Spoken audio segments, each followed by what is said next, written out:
Bentar. Ya, siang hari ini kita akan bersama-sama belajar terkait konsep spiritualitas dalam keperawatan. Nggih.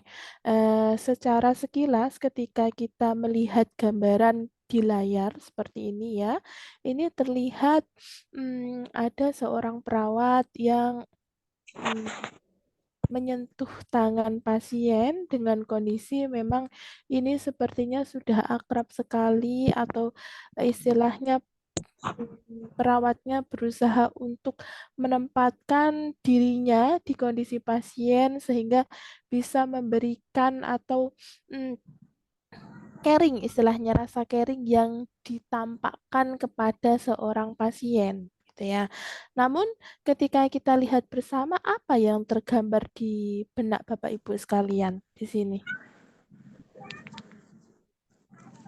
Ada yang bisa menjelaskan nggak pendapatnya terkait gambaran yang berada di awal ini sebelum kita membahas lebih lanjut terkait konsep spiritual dalam keperawatan?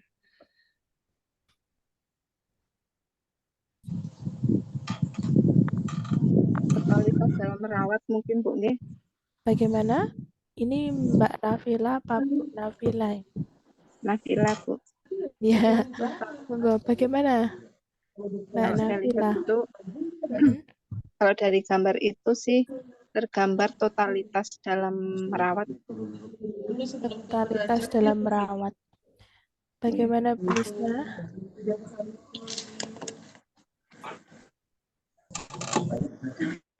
Totalitas dalam merawat. Artian totalitas itu seperti apa?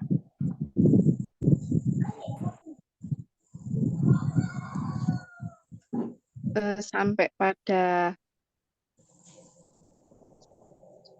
Sampai pada apa? sampai Senambe, pada sedang empatinya Bu, Berusaha untuk berempati mengerti. terhadap kondisi Nggih, pasien, berusaha untuk nggih, mengerti dan memahami kondisi pasien, gitu ya, Bu nggih Nafila, Bu. nggih, Nggih. nggih. Ya, terima kasih Bu Nafila. Pak Francisco tadi mau mengutarakan pendapatnya mungkin, Pak Francisco.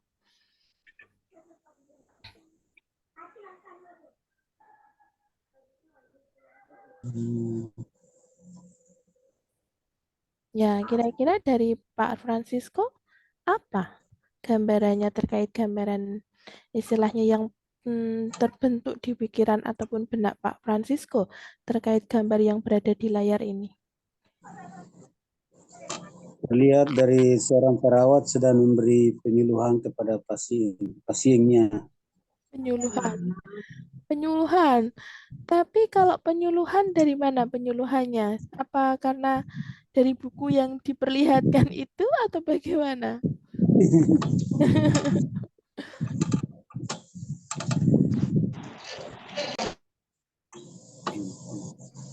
Bu Elvi, Mbak Elvi, coba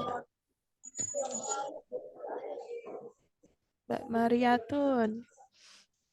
Ya, ya, mau berpendapat? Oke, sepertinya baru baru mulai pada bergabung. Oke ya. Ya, tadi ada beberapa yang mengemukakan bahwa ini adalah rasa empati yang disampaikan oleh perawat ketika memberikan asuhan keperawatan kepada pasien. Notabene kalau dilihat secara kasat mata begini, ternyata pasiennya itu berada di kursi roda dengan istilahnya melewati program terapi ataupun program pengobatan yang berkesinambungan, berkelanjutan sehingga menimbulkan rasa bosan, lelah, terkadang pengen menyerah dengan keadaan gitu ya. Yang digambar di bawah ini juga ada gambaran seorang anak yang kepalanya itu sudah mengalami proses alopecia, terpasang oksigen kanul nasal begitu sambil membawa boneka agar dia lebih nyaman di situ ya. Sebenarnya ini adalah gambaran perawat untuk berusaha dia itu mm, istilahnya menampilkan sikap ataupun perilaku begitu secara sepenuh hati ya yang diberikan oleh perawat kepada pasien dengan menempatkan kepedulian gitu. Dengan menempatkan kepedulian lalu perhatian sehingga istilahnya mampu memperhatikan kondisi emosi pasien. Ya, ketika mampu memperhatikan kondisi emosi pasien, eh, eh, sehingga dapat menciptakan hubungan terapeutik ketika memberikan suatu asuhan keperawatan. Nah, di sini terkait kondisi tersebut sebenarnya seorang perawat itu lebih bersikap caring, sedangkan seorang dokter itu lebih bersifat curing. Kalau curing itu fokusnya adalah mengobati, tetapi kalau caring dia lebih mengedepankan pada sikap atau perilaku sepenuh hati yang diberikan kepada perawat kepada pasien dengan rasa peduli ataupun perhatian dan memperhatikan emosi pasien untuk menciptakan hubungan terapeutik tadi. Oke. Nah, di sini saya lanjutkan bahwa perawat itu sebagai tenaga kesehatan yang profesional, ya. Dia itu sebenarnya mempunyai kesempatan paling besar untuk memberikan suatu pelayanan kesehatan, khususnya adalah asuhan keperawatan yang sifatnya komprehensif, Bapak Ibu. Jadi komprehensif itu sesuatu yang dapat dilihat dari segala sisi, ya, baik dari sisi biologisnya, dari sisi psikologisnya, dari sisi sosial kulturalnya, dan dari sisi spiritualnya. Jadi secara holistik itu saya ulangi bahwa cara pandang yang menyeluruh atau secara keseluruhan sebagai satu kesatuan ya dan memberikan respon secara holistik gitu ya holistik ya nah holistik ataupun satu kesatuan di situ melihat dari berbagai sisi tadi. Nah, perawat berupaya memenuhi kebutuhan spiritual pasien, walaupun perawat dan pasien memiliki keyakinan spiritual atau keagamaan yang berbeda. Ya, kaitannya sama spiritualitas biasanya dikaitkan dengan kepercayaan yang dimiliki oleh kita. Bagaimana istilahnya hubungan kita terkait dengan sosok transenden, sosok yang berada di atas, sosok yang istilahnya menjadi pusat ataupun senter kehidupan ketika kita berperilaku baik itu kepada sesama manusia ataupun kepada lingkungan dan kepada Tuhan gitu ya. Namun walaupun istilahnya kita sebagai perawat itu berbeda keyakinan dengan istilahnya pasien kita, ya kita itu sebagai hakikatnya sebagai makhluk sosial tidak bisa atau tidak boleh membeda-bedakan ya, karena kita tidak bisa hidup sendiri tanpa bantuan orang lain ya. Nah, askep yang diberikan perawat tidak terlepas dari interaksi perawat dengan klien. Jadi istilahnya harapannya adalah ketika kita memberikan suatu asuhan keperawatan dengan perhatian ataupun dengan mengedepankan rasa caring tadi, kita berusaha untuk menyentuh hatinya ya. Ketika menyentuh hati pasien lalu terbina hubungan saling percaya ya, agar punya apa? Agar punya semangat. Nah, ketika seorang pasien itu sudah punya semangat, paling tidak seorang pasien yang notabene dengan rasa kesakitan, dia mempunyai goals atau tujuan untuk sembuh. Nah, obat dari seorang yang sakit itu paling besar adalah semangat. Nah, tugas kita di sini adalah untuk menimbulkan rasa semangat tersebut sehingga tercapai suatu goals atau tujuan yaitu berupa status kesehatan yang meningkat gitu. Nah, spiritualitas sendiri itu meliputi aspek sebagai berikut, yaitu berhubungan dengan sesuatu yang tidak diketahui atau ketidakpastian dalam kehidupan. Karena kita sejatinya tidak tahu apa yang akan terjadi istilahnya besok, lusa, ataupun istilahnya nanti saja 1 jam ke depan kita tidak tahu. Namun, paling penting dalam kehidupan tugas kita adalah berusaha Bapak Ibu. Jadi ketika berusaha, paling tidak kita tidak berpangku tangan terhadap nasib yang kita jalani, gitu ya. Lalu menemukan arti dan tujuan hidupnya. Arti dan tujuan hidup dari satu orang dengan orang lain itu tidak bisa disamakan. Jadi tidak bisa dibanding-bandingke antara kehidupan seseorang dengan orang yang lain. Oh, istilahnya si A usia misalkan 32 tahun dia sudah mencapai istilahnya pencapaian hidup yang sudah punya mobil, sudah punya rumah, karirnya sukses dan sebagainya. Si B itu ternyata belum menikah, ya istilahnya rumah pun tidak ada dan sebagainya. Itu tidak bisa dibandingkan karena tujuan hidup dari orang satu dengan orang lain itu berbeda. Dia merasa istilahnya misalkan si A itu merasa terpuaskan ketika tujuan hidupnya itu misalkan punya rumah, punya mobil, karirnya bagus. Tetapi si B itu mungkin istilahnya dia merasa tujuan hidupnya tercapai ketika ada ketentraman hati dalam istilahnya menjalankan kehidupan dengan arti yang menerima. Nah, itu. Nah, tujuan hidup yang berbeda itu yang harus kita hormati satu sama lain dan tidak bisa kita bandingkan. Lalu yang berikutnya, menyadari kemampuan untuk menggunakan sumber dan kekuatan dalam diri sendiri. Kita harus yakin bahwa segala sesuatu yang berada pada diri kita itu dibekali Tuhan untuk menghadapi segala permasalahan yang ada. Sehingga kita harus memiliki pikiran positif.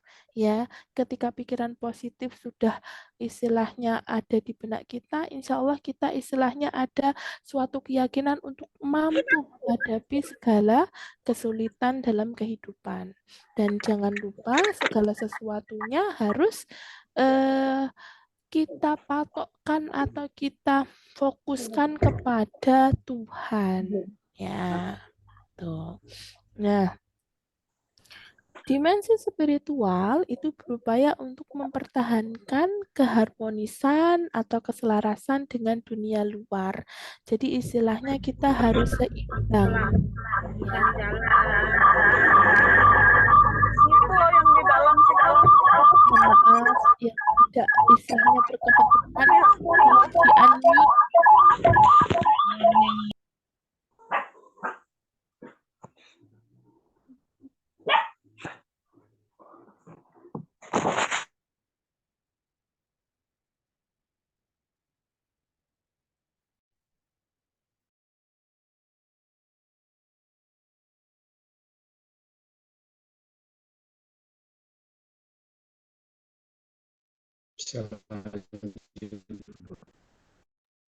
Maaf Ibu, ke mute.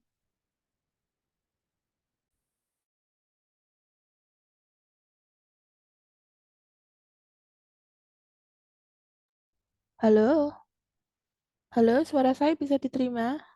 Sudah. Oke, tadi kepencet atau bagaimana? Saya nggak mencet padahal. Oh, Ya, saya ulangi ya. Dimensi spiritual itu berupaya untuk mempertahankan keharmonisan atau keselarasan dengan dunia luar. Artinya adalah kita harus menjaga keseimbangan antara segala semua aspek yang terjadi dalam kehidupan kita, sehingga kita tidak mencapai suatu kondisi yang menyebabkan kecemasan. Ya, kecemasan yang berlebihan. Jika kecemasan yang berlebihan, dia akan menimbulkan suatu kondisi stres. Ya, stres di sini dimaksudkan adalah stres secara emosional. Jadi, ketika stres emosional itu berkelanjutan, secara otomatis tubuh kita akan berespon untuk mengeluarkan suatu hormon yang dampaknya negatif bagi tubuh kita, baik itu menimbulkan penyakit fisik atau bahkan pada kematian. Nah, kekuatan yang timbul di luar kekuatan manusia juga harus kita perhatikan. Ya, jadi harus kita bedakan bahwa spiritualitas itu berfokus pada tujuan dan arti kehidupan. Ya, jadi berbeda dengan dimensi agama. Sedangkan dimensi agama berfokus pada hubungan seseorang dengan sosok transenden atau dengan Tuhan Yang Maha Esa. Sekali lagi saya ulang bahwa spiritualitas berfokus pada tujuan hidup, sedangkan dimensi agama itu berfokus pada hubungan seseorang dengan Tuhan Yang Maha Esa. Ya. Nah, menurut Nisler tahun 2012, spiritual disebutkan bahwa suatu cara berhubungan dengan emosi, ya. Emosi atau perilaku dan sikap tertentu dari seseorang individu.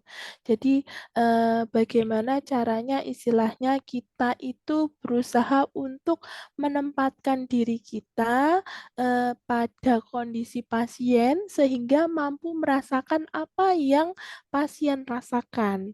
Jadi ketika istilahnya kita mampu menempatkan diri, insya Allah kita akan memberikan suatu pelayanan kesehatan yang memang benar-benar tidak hanya serta-merta menggugurkan kewajiban, tetapi apapun yang kita lakukan sebagai bentuk asuhan keperawatan yang kita berikan dengan memperhatikan konsep caring tadi. Ya, jadi istilahnya kita memberikan pelayanan juga dari hati sehingga adanya rasa percaya yang timbul dari pasien kepada kita sehingga timbul semangat ya, semangat untuk sembuh. Ya, itu akhirnya goals-nya seperti itu. Ya, menjadi seseorang yang spiritual berarti menjadi seseorang yang terbuka, memberi dan penuh kasih. Artinya adalah ketika kita istilahnya memiliki derajat spiritualitas yang baik, harusnya kita mampu menerima istilahnya pendapat orang lain, mampu mendengarkan apa yang disampaikan oleh orang lain, mampu menempatkan diri terhadap kondisi orang lain, sehingga mampu memberikan intervensi dan implementasi yang mempermudah atau mencapai tujuan atau goals dari pasien tersebut. Menurut Tisler tahun 2012. Sedangkan menurut Harus, yaitu hubungan personal terhadap sosok transcendent. Jadi hubungan pribadi kita terhadap Tuhan. Ya, spiritualitas itu mencakup inner ya. Istilahnya inner life itu mencakup kebutuhan batin.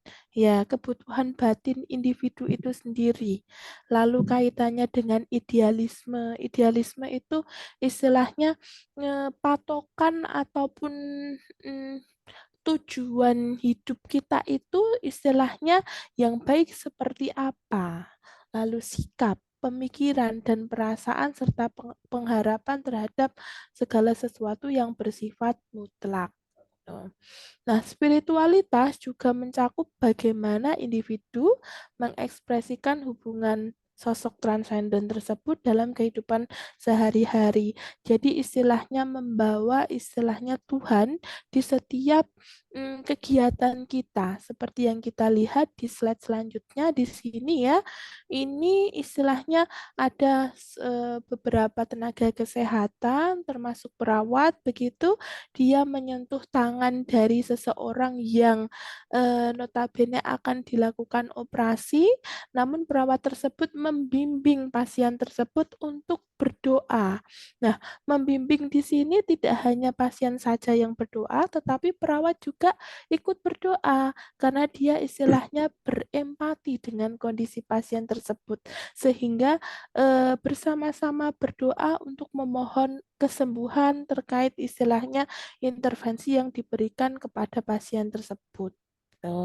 Nah, ketika ada doa tersebut, harapannya menyediakan atau menimbulkan suatu energi baru, ya, istilahnya punya tenaga baru, ya, yang dibutuhkan untuk istilahnya kaitannya dengan kesembuhan tadi, gitu. Tuh. Lalu Di sini, spiritualitas merupakan faktor penting yang membantu individu mencapai keseimbangan yang diperlukan untuk memelihara kesehatan dan kesejahteraan, serta mampu beradaptasi dengan penyakit. Artinya adalah seorang pasien ketika tingkat spiritualitasnya baik, insya Allah harapannya pasien tersebut itu mampu menerima kondisinya dengan lebih lapang. Ya, tidak dengan di fase denial atau penolakan secara berkelanjutan. Ketika sudah lapang, si pasien sudah bersiap untuk mencapai tahap berikutnya, yaitu berupa pengobatan, gitu ya, ataupun intervensi. Nah, komponen dalam konsep spiritual itu ada komponen vertikal dan horizontal. Kalau vertikal dengan Tuhan, kalau horizontal adalah dengan sesama manusia, gitu ya. Nah, di sini, nah tadi komponen spiritualitas yang pertama adalah dimensi transenden ya, kaitannya dengan Tuhan tadi. Lalu makna dan tujuan hidup yang tidak bisa dibandingkan antara seseorang dengan orang lain.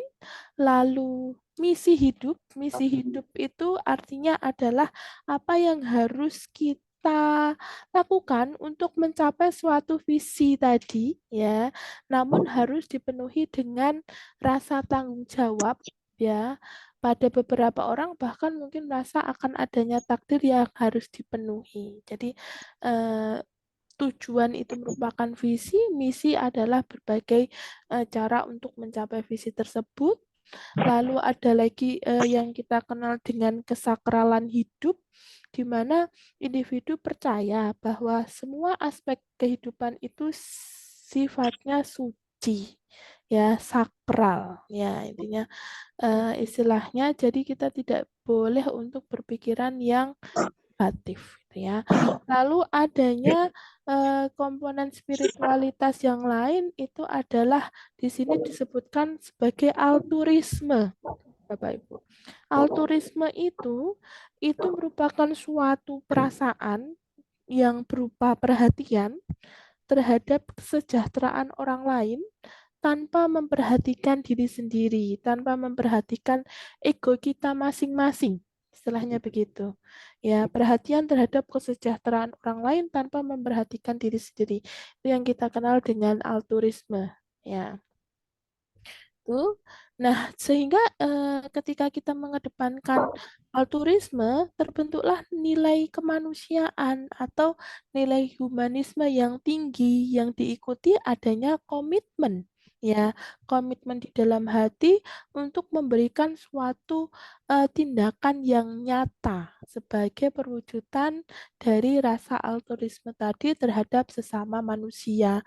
Intinya adalah ingin menolong karena sesama manusia tadi. Lalu ada kita kenal dengan nilai-nilai material ya. Individu menghargai bahwa materi seperti kebendaan atau uang namun tidak mencari kepuasan sejati. Jadi istilahnya menyadari bahwa segala sesuatu itu membutuhkan uang tetapi tidak segalanya dinilai dengan uang gitu ya. Jadi mereka menyadari bahwa kepuasan dalam kehidupan semestinya datang bukan dari seberapa banyak kekayaan yang didapat. Gitu ya. Jadi tidak semua bisa dinilai dengan uang. Tuh.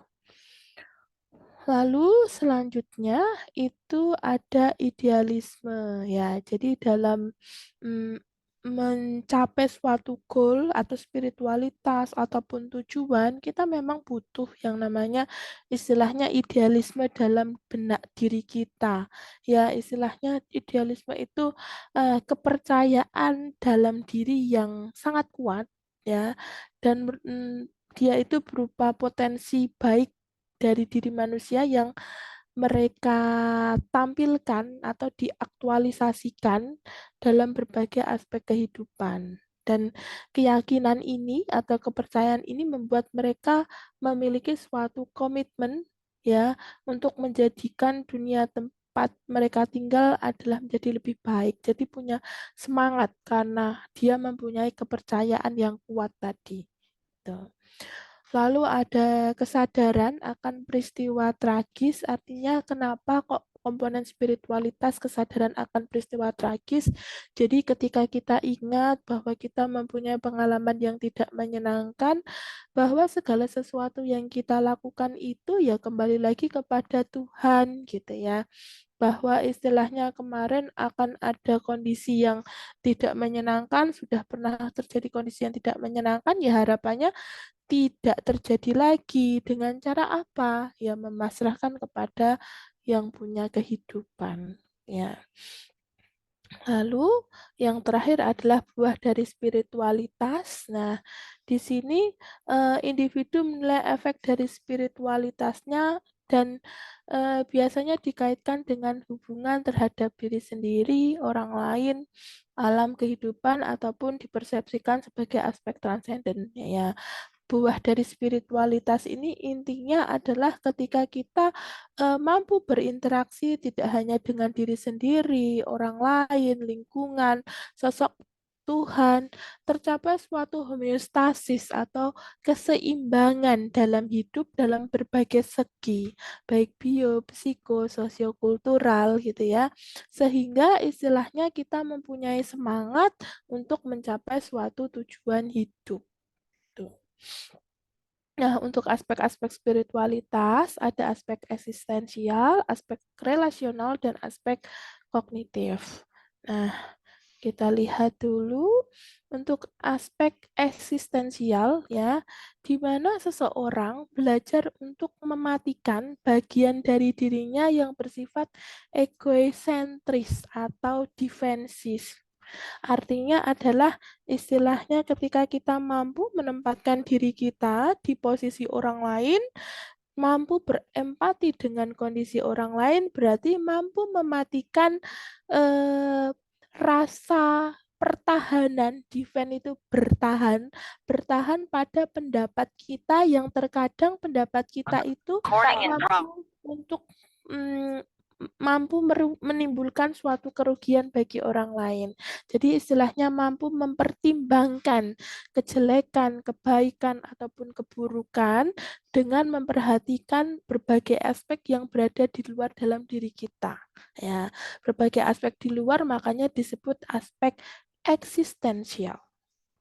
Yang kedua adalah aspek kognitif. Ya, jadi biasanya dilakukan dengan cara menelaah literatur ya, melakukan refleksi atas suatu bacaan. Jadi istilahnya konsep berpikirnya terbentuk berdasarkan telaah literatur atau berdasarkan dari hasil baca atau evidence based practice terkait berbagai penyelesaian masalah yang terjadi dalam kehidupan. Nah, itu. Jadi based on reality, istilahnya begitu, yang ditampilkan dalam bentuk jurnal. Jadi semakin kita membaca jurnal-jurnal, insya Allah akan menambah ilmu pengetahuan kita untuk menyelesaikan permasalahan hidup. Harapannya seperti itu. Lalu aspek relasional, ya, di mana istilahnya di aspek ini adalah menyangkut hubungan kita dengan Tuhan, ya, segala sesuatunya akan kembali kepada Tuhan. Nah, ini tadi sudah. Lalu untuk kompetensi yang didapat dari spiritualitas yang berkembang itu ada beberapa, ada personal awareness, personal skill, lalu ada social awareness dan social skill. Ya, yang pertama adalah personal awareness ya, atau kesadaran pribadi ya, yaitu bagaimana seseorang mengatur dirinya sendiri atau self awareness, istilahnya memposisikan dirinya sendiri untuk menjaga emosinya, untuk menempatkan kesadaran dirinya ya, terus mampu membuat suatu penilaian diri yang sifatnya positif sehingga mampu meningkatkan harga diri. Ya, ketika harga diri seseorang meningkat, istilahnya harapannya mampu untuk memenuhi kebutuhan diri akhirnya goalsnya orang tersebut itu mandiri dan mampu berkompetensi dengan baik waktu ataupun istilahnya kompetitif yang lain sehingga mampu membuktikan bahwa dirinya mampu keluar atau mencapai suatu tujuan untuk menunjukkan aktualisasi diri orang tersebut. Itu adalah personal awareness atau kesadaran pribadi. Yang kedua adalah personal skill ya atau keterampilan pribadi. Ya, di sini artinya adalah mampu bersikap mandiri ataupun fleksibel dan mudah beradaptasi. Jadi keterampilan apa sih yang dimiliki diri kita selain kita itu sadar diri ya kita harus mampu beradaptasi ya. Perubahan-perubahan yang ada itu kita harus lebih cepat untuk mengikuti atau menyesuaikan diri terhadap perubahan yang terjadi dalam lingkungan sekitar. Dengan cara apa? Dengan cara menunjukkan performa yang baik mungkin. Lalu yang ketiga ada yang kita kenal dengan social awareness atau kesadaran sosial. Ya, menunjukkan sikap sosial, positif, empati dan altruisme tadi karena kita sejatinya adalah makhluk sosial atau makhluk yang tidak bisa hidup sendiri tanpa bantuan orang lain. Yang terakhir adalah social skill atau keterampilan sosial. Jadi keterampilan skill memiliki hubungan yang baik dengan teman kerja, atasan, ya, dengan lingkungan sekitar. Sehingga ketika kita memiliki hubungan baik dengan lingkungan sekitar, tidak hanya dengan teman kerja, tetapi kalau seorang perawat juga mampu untuk menimbulkan atau menciptakan social skill dengan pasien, gitu ya. Ketika sudah timbul rasa saling percaya, terus saling terbuka kepada pasien, harapannya pasien mau untuk mengutarakan apa yang dia rasakan. Ya, ketika mau mengutarakan apa yang dia rasakan, sehingga terpecahkan berbagai solusi-solusi untuk menyelesaikan tujuan guna mencapai menyelesaikan masalah guna mencapai tujuan. Gitu. Itu adalah social skill. Lalu, faktor yang berhubungan dengan spiritualitas, ya pasti kita harus berfokus pada yang pertama adalah diri sendiri, ya. Diri sendiri ya bagaimana caranya kita meningkatkan keterampilan maupun kemampuan dalam istilahnya memberikan suatu pelayanan kesehatan dengan memperhatikan prinsip caring tadi, gitu ya. Prinsip peduli tadi terkait istilahnya kondisi klien, perhatian dan memperhatikan emosi pasien itu seperti apa, sehingga mampu menciptakan hubungan terapeutik tadi, gitu. Dan itu merupakan suatu hal yang sifatnya adalah fundamental atau dasar ya dalam istilahnya menciptakan suatu asuhan keperawatan yang berhubungan dengan kondisi spiritualitas. Lalu yang kedua adalah dengan sesama manusia ya.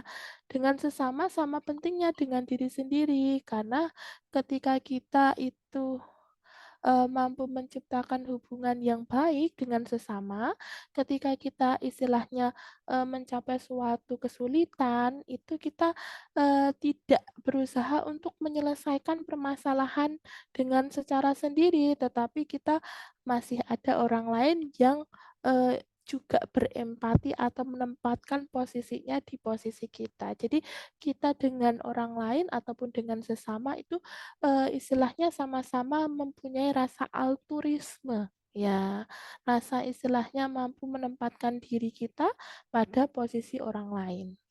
Lalu yang berikutnya adalah Tuhan. Ya, Tuhan di sini dipahami sebagai suatu daya ataupun power yang menyatukan prinsip hidup ataupun hakikat hidup. Ya, segala sesuatu yang kita lakukan pasti bersumber pada Tuhan. Kita kembalikan ke Tuhan gitu. Ya, jadi tidak lepas dari Tuhan dan lingkungan sekitar. Ya. Lalu yang berikutnya itu ada dimensi spiritual ya.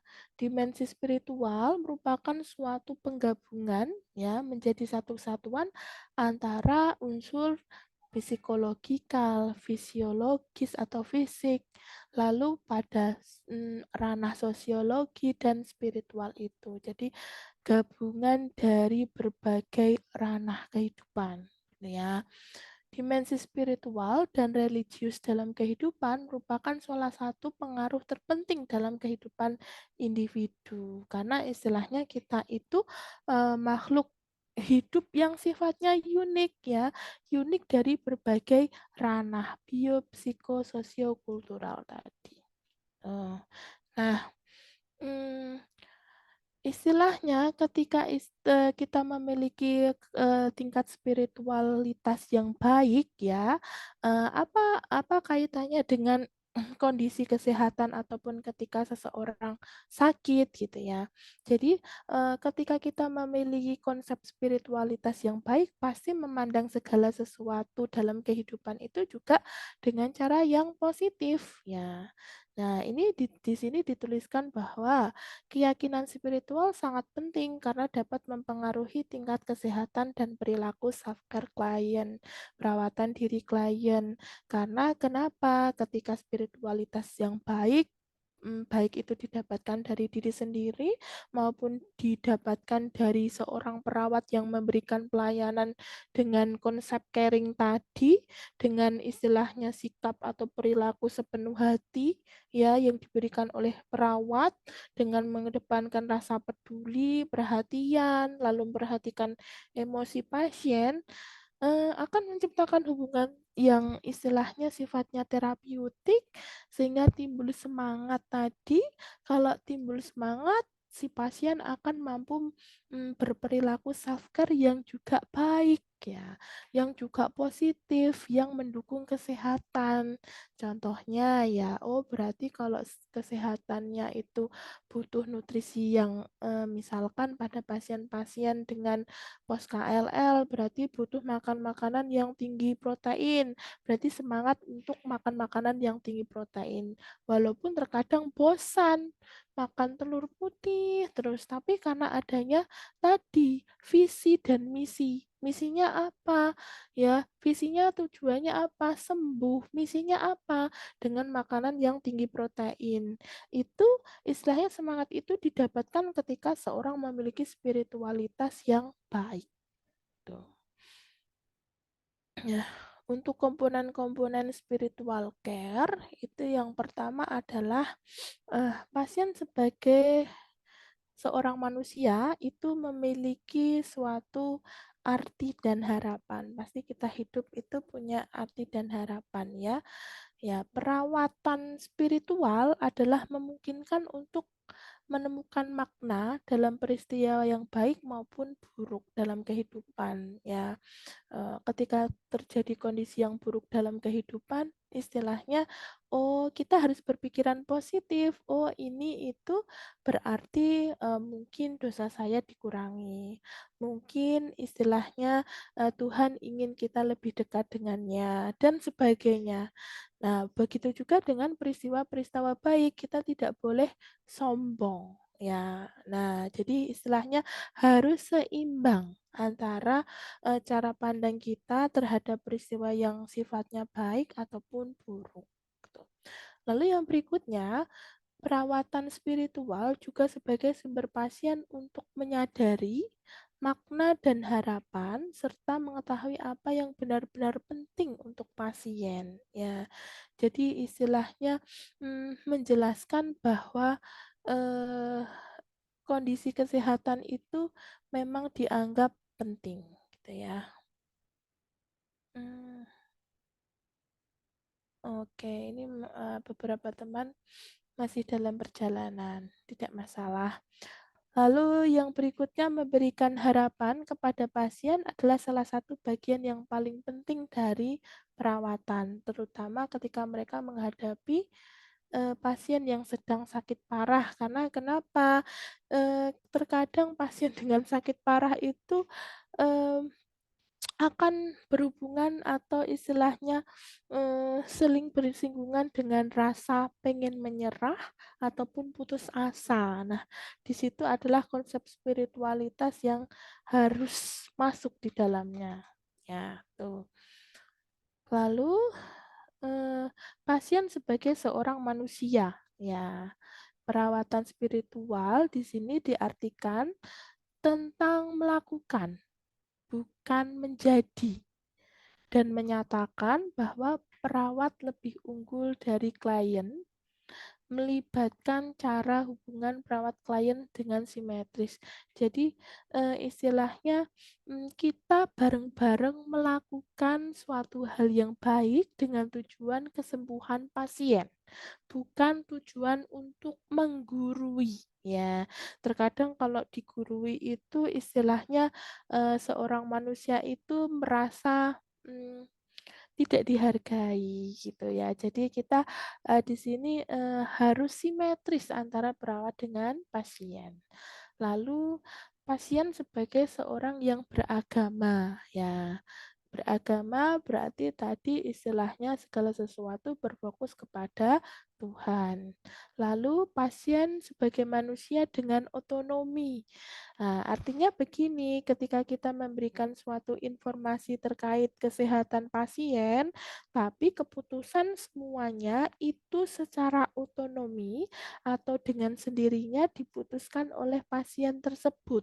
Jadi bukan kewenangan kita untuk memberikan keputusan atau hasil akhir dari intervensi kesehatan yang akan kita berikan kepada pasien. Begitu.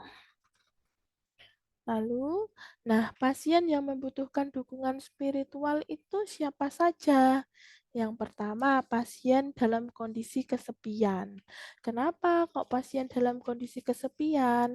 Karena ketika seorang pasien mengalami kondisi kesepian, terkadang dia itu mengalami proses yang kita kenal dengan overthinking. Ya, karena nggak ada teman cerita, nggak ada teman curhat, terkadang muncul pemikiran-pemikiran yang sifatnya negatif. Nah, kalau muncul pemikiran yang sifatnya negatif, nanti dampaknya ke tubuh akan menimbulkan suatu hormon yang memperburuk kondisi tubuh kita. Misalkan timbul hormon kortisol dan sebagainya. Lalu, pasien dengan ketakutan dan kecemasan yang berlebihan. Ya, ini memang harus butuh kita untuk menenangkan dia dengan konsep spiritualitas yang baik. Jadi ketika ketakutan dan kecemasan terkadang hal yang belum tentu terjadi sudah menjadi kecemasan terburuk ya, kecemasan atau pandangan yang buruk dari pasien tersebut. Nah, itu akan menghambat kesembuhan dari pasien tersebut. Terus yang berikutnya adalah pasien yang harus mengubah gaya hidup. Ya, ini biasanya sering terjadi pada pasien-pasien yang dengan ketergantungan obat-obatan terlarang ataupun istilahnya alkohol. Terkadang dia itu merasa nyaman ketika mengkonsumsi obat-obat tersebut. Namun ketika istilahnya berubah, ya istilahnya mendistract dirinya, mengalihkan posisi dirinya ke hal-hal yang sifatnya positif dan tidak bergantung pada obat, itu butuh support system atau dukungan dari berbagai pihak dengan istilahnya jumlahnya luar biasa, kadarnya luar biasa, sehingga memang di dalam hatinya itu mantap untuk menjadi atau bergerak atau mobile ke arah yang lebih baik. Nah, itu adalah berbagai contoh pasien yang membutuhkan dukungan spiritual. Lalu, untuk komponen-komponen spiritual care, yang pertama adalah pasien sebagai seorang manusia memiliki arti dan harapan. Nah, dia tadi sudah saya jabarkan kenapa kok memiliki arti dan harapan, karena istilahnya ya spiritualitas itu kaitannya dengan tujuan tadi. Ya, ini tadi sudah.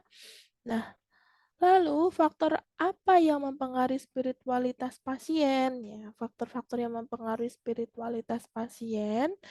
Yang pertama adalah pertimbangan di tahap perkembangan. Ya, berdasarkan hasil penelitian ya terhadap anak-anak dengan agama yang berbeda ditemukan bahwa mereka mempunyai persepsi yang berbeda tentang Tuhan dan cara sembahyang yang berbeda pula menurut usia, jenis kelamin, agama dan kepribadiannya. Jadi anak yang istilahnya usianya toddler ya 1 sampai 3 tahun dengan anak yang notabene usianya 15 tahun, cara untuk berdoa atau, eee berharap untuk mendapatkan kesembuhan dari Tuhan, itu pasti berbeda, ya itu. Nah, perbedaan tersebut juga, menjadi pertimbangan dalam tahap perkembangan sehingga kita harus mampu masuk atau menggunakan komunikasi yang efektif dalam setiap tahap perkembangan kehidupan. Lalu yang berikutnya adalah keluarga, ya. Di mana keluarga, di sini adalah peran orang tua ataupun orang-orang terdekat, bisa juga dengan pasangan, sangat menentukan dalam perkembangan spiritual. Ya, kaitannya kalau orang tua ya spiritual anak, kalau suami atau istri ya kaitannya dengan spiritual dari pasangannya. Kenapa? Karena, ketika mencapai suatu tujuan ya semangat atau istilahnya motivasi tertinggi biasanya berada pada keluarga, walaupun kita berusaha untuk sudah memberikan pelayanan secara caring, ya. Lalu latar belakang etnik dan budaya. Nah, sikap, keyakinan, dan nilai dipengaruhi oleh latar belakang etnik dan sosial budaya seseorang, gitu ya. Hmm, Jelas itu. Lalu pengalaman hidup sebelumnya kaitannya dengan, pengalaman hidup yang sifatnya, tidak menyenangkan, itu akan menjadi pengalaman yang berharga, menjadi guru yang berharga ketika kita melangkah dalam suatu fase yang sama, kita lebih berhati-hati dan tidak mengulangi kesalahan yang sama, ya. Lalu krisis dan perubahan, ya. Kalau krisis istilahnya, kondisi yang terjadi secara terus-menerus yang, eee, mem apa ya, menempatkan kita pada posisi yang kurang menyenangkan dalam jangka waktu yang memang, agak lama. Misalkan penyakit-penyakit dengan kondisi penyakit kronis begitu, lalu penderitaan yang berkepanjangan, aging proses atau degenerasi sel, kehilangan, bahkan kematian. Itu sebenarnya proses-proses tersebut akan mempengaruhi seseorang untuk mencapai suatu visi misi dalam kehidupan. Nah, di sini adalah fungsi kita untuk berada di atau memberikan, pelayanan dengan memperhatikan konsep caring tadi, ya. Terus terpisah dari ikatan spiritual. Ya, terpisah dari ikatan spiritual berarti intinya di sini adalah dia itu tidak punya tujuan gitu ya.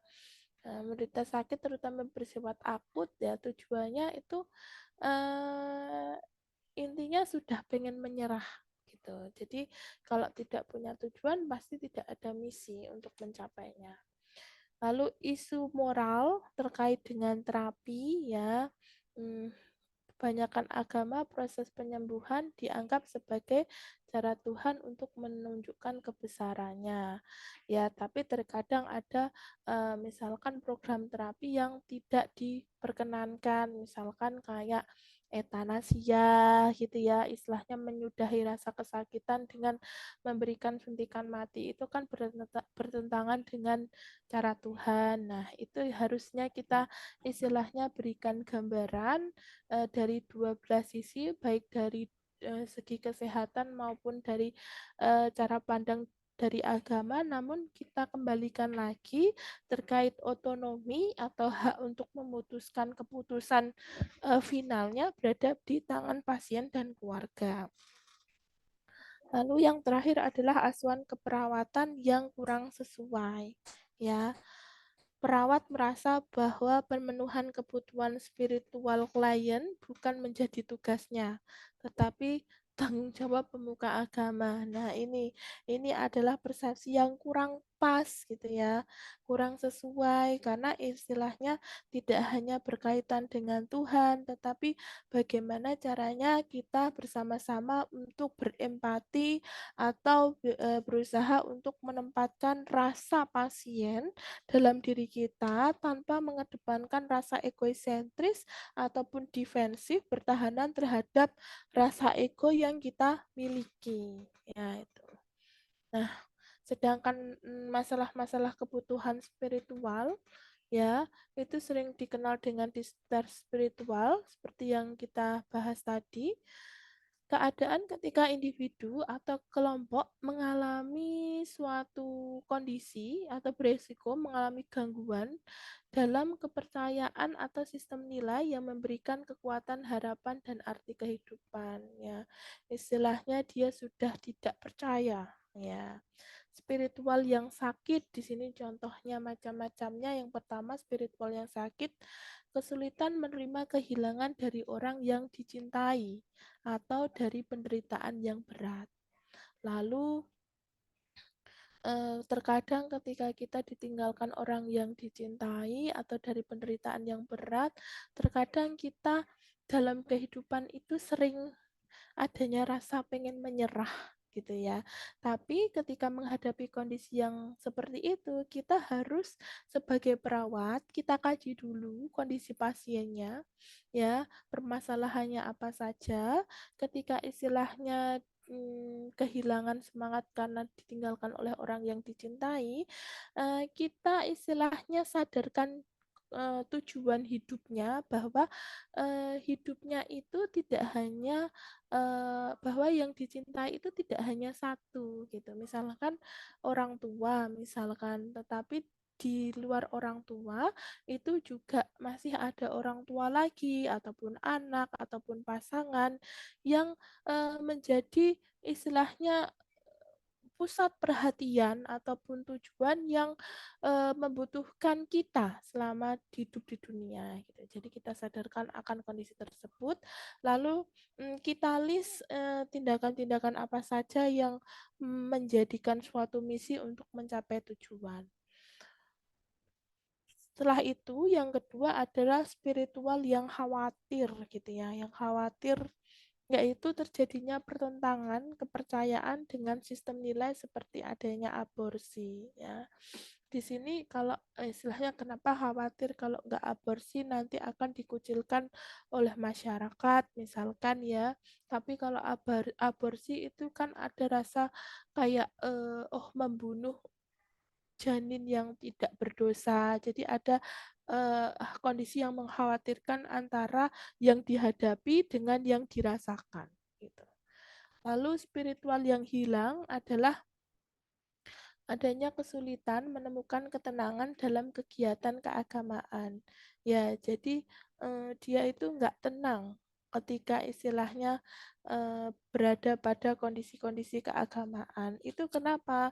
Karena dia tidak yakin karena kuasa Tuhan. Ya, kita harus ingatkan lagi bahwa segala sesuatunya itu kembali kepada Tuhan dan segala sesuatu aktivitas yang kita lakukan untuk mencapai suatu kesembuhan dari sebuah penyakit ya tidak akan berlangsung tanpa adanya campur tangan dari Tuhan gitu. Selesai. Ya. Sampai sini ada yang mau didiskusikan?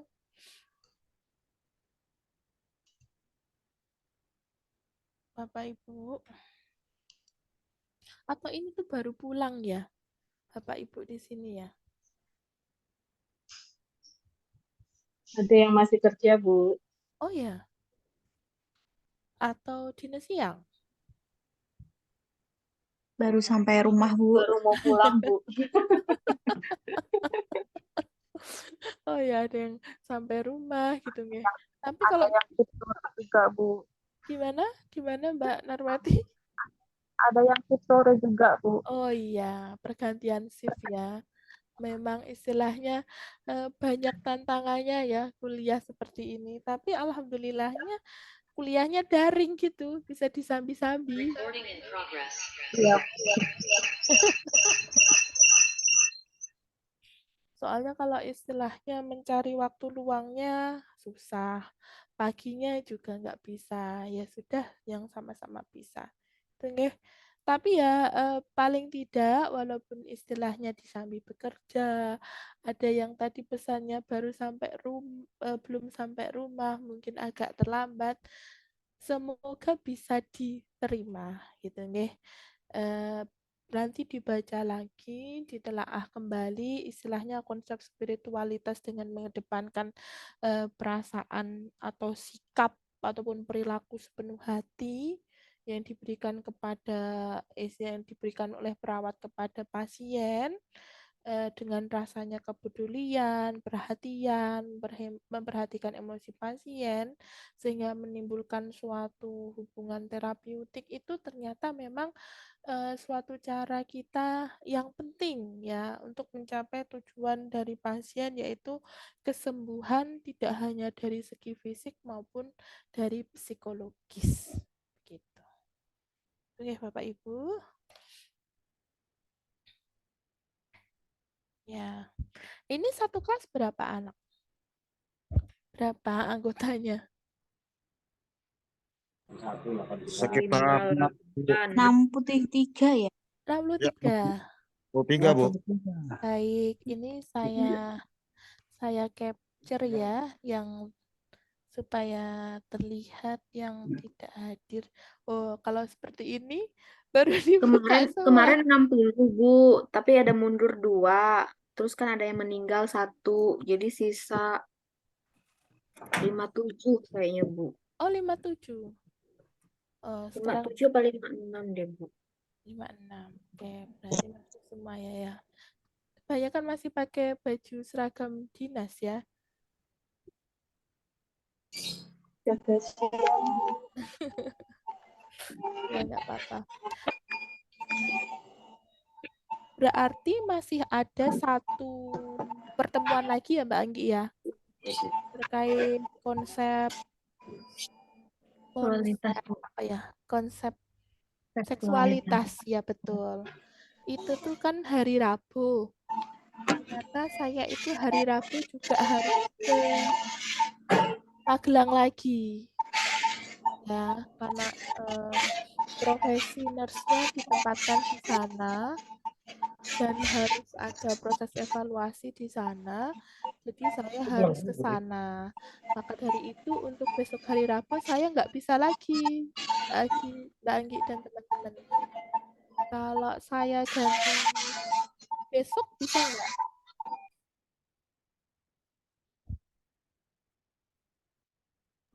Besok itu jadwalnya sampai malam, Bu. Besok sudah ada jadwal sampai malam. Kalau Kalau jadwal kuliahnya itu hari apa tuh Mbak Anggi? Selasa, Dari hari Selasa ya? ya, Rabu, Kamis, Jumat. Tapi besok itu kan kayaknya yang jam pertama ini kan Bu, apa namanya, PKBK itu UTS. Besok. Heeh. Kalau PBK itu psikososial ya? bukan, Apa? berpikir kritis, Oh, berpikir kritis. Psikososialnya kapan UTS-nya, Mbak? tanggal 25. Oh, masih minggu depan. Iya. Berarti paling tidak sebelum minggu depan itu materi saya yang konsep seksualitas harusnya sudah tersampaikan. Kalau besok full berarti? Nggak tahu Bu, yang ini yang matkul pertama kan kalau di sini jadwalnya tuh kan UTS. Kalau UTS ini lama atau enggak berapa waktunya itu saya nggak tahu ya. Tapi Kan kalau biar fokus jam ya. Iya, aja Bu, minggu depan kan kosong, Bu. Minggu depan hari Senin apa Ya, kan bagaimana? kosong, Bu. Jadi Ibu bisa leluasa atau kita juga lebih leluasa, Bu. Apa gimana Pak? Kan Senin kayaknya sepertinya tidak ada jadwal, Bu. Jadi kalau jadwalkan hari Senin, ya kita Free juga ya? lebih leluasa, Ibu juga lebih leluasa untuk menjelaskan. Oh iya, ya. Berarti seperti ini lagi gitu ya Pak John ya? Ya, Bu, siap. Oke, ya sudah. Berarti kan kalau ujiannya tanggal 25 itu kan hari Rabu. Nah, Ya, kita Senin ketemu dulu, berarti masih memungkinkan ya. siap, Bu, siap. Oke, gitu saja ya Mbak Anggi ya. Iya, Bu. Ya, oke Bapak Ibu, mungkin sekian dari saya. Semoga istilahnya apa yang saya sampaikan bisa membawa manfaat. Mohon maaf, istilahnya kalau ada kesalahan dalam tutur kata maupun perilaku ketika saya menyampaikan materi. Akhir kata, wassalamualaikum warahmatullahi wabarakatuh. Saya Terima kasih, Bu. sampai Terima kasih Bu. Selamat sore. Selamat sore.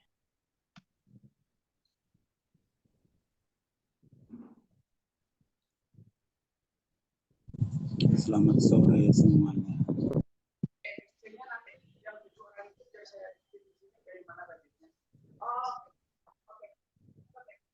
Teman-teman, ada yang main kakak donut,